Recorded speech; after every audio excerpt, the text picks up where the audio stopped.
നിങ്ങൾ നിങ്ങൾക്ക് പറഞ്ഞു മനസ്സിലാക്കി കൊടുത്തൂടെ? സത്യം പറഞ്ഞാൽ നമുക്കിത് ക്ലീൻ ആയിട്ട് ഡീൽ ചെയ്യാം.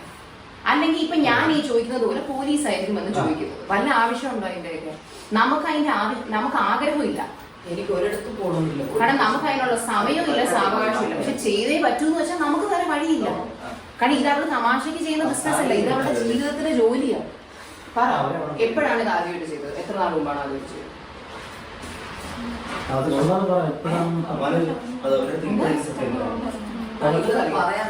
അഭിനേതയ്ക്ക് അറിയില്ല, പക്ഷെ ഈ കുട്ടി പറഞ്ഞു ഓഗസ്റ്റിലാണെന്ന് പറഞ്ഞു.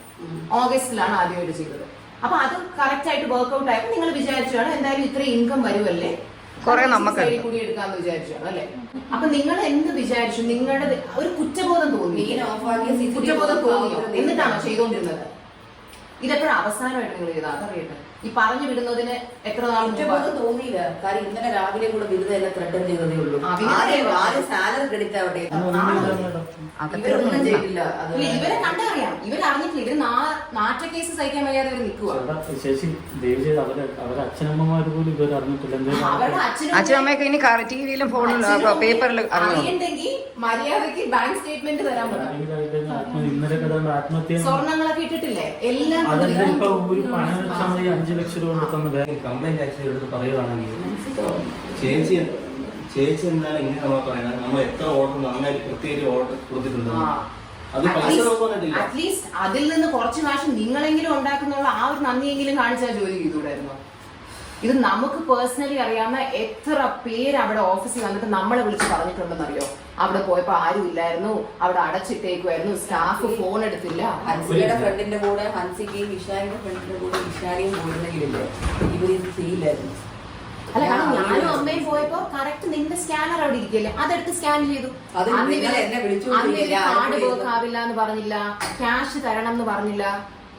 കാർഡ് മെഷീൻ ഒക്കെ അവിടെ ഉണ്ട്, കാർഡ് മെഷീൻ ഉണ്ട്. ക്യാഷ് ഒക്കെ തന്നെ വല്ലപ്പോഴും ഞാൻ ചെല്ലുമ്പോൾ 2-3 അഞ്ഞൂറ് ഞാൻ പോയി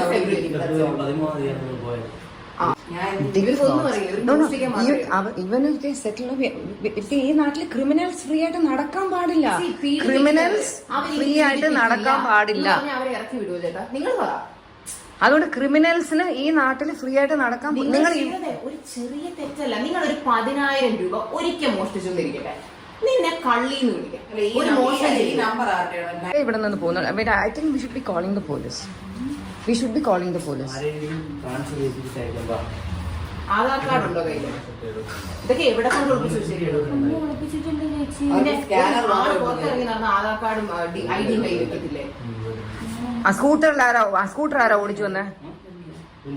ഇവന്മാരാ?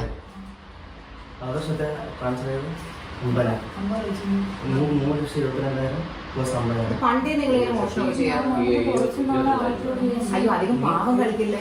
നിന്നെ മോഷണത്തിന് പിടിച്ചിട്ടിരിക്കുക, ആ പാവം വിട്. തെറ്റ് നീ പാളി.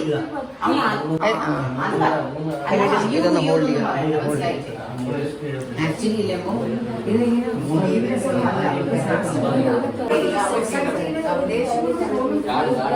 5,000-10,000 അല്ല മോഷിച്ചത്. ഒരു 25 ലക്ഷത്തിന്റെ തിരിമറി കൂടുതൽ നടത്തിയിട്ടിരിക്കുകയാണ് ഈ 3 കള്ളികൾ.